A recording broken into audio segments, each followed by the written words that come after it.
দক্ষিণী সিনেমার জাজ্জেল অভিনেতা থালাপতি বিজয় দীর্ঘ ৩৩ বছরের উজ্জ্বল ক্যারিয়ারের ইতি টানলেন। অভিনয়ের শেষ দিনে ভক্তদের উদ্দেশ্যে আবেগী বার্তা দিয়েছেন এই মহাতারকা। শনিবার মালয়েশিয়ার বুকিত জলিল ন্যাশনাল স্টেডিয়ামে অনুষ্ঠিত অনুষ্ঠানে থালাপতি সিনেমার বিদায়ী দিনে উপস্থিত ছিলেন প্রায় ৯০,০০০ ভক্ত। নিজের অভিনীত শেষ সিনেমা জন নায়াগান এর নতুন গান প্রকাশের পর তিনি আবেগী বার্তা দেন। শ্রীলঙ্কার পর মালয়েশিয়াতে বিশ্বের সবচেয়ে বড় তামিল জনগোষ্ঠীর বসবাস। বিলা, কাভালান এবং কুরুমির মতো জনপ্রিয় সিনেমার শুটিং এখানে হয়েছে। এতদিন মানুষ আমার জন্য সিনেমা হলে এসেছেন, এবার আমার পালা তাদের জন্য দাঁড়ানোর।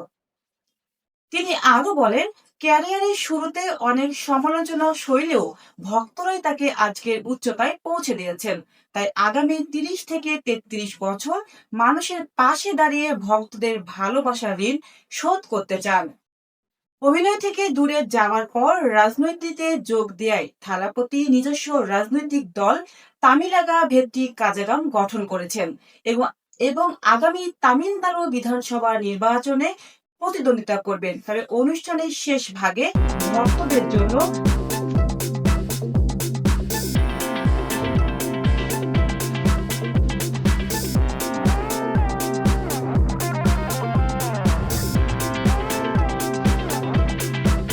থালাপতি কাচারি গানে নৃত্য পরিবেশনও করেন তিনি।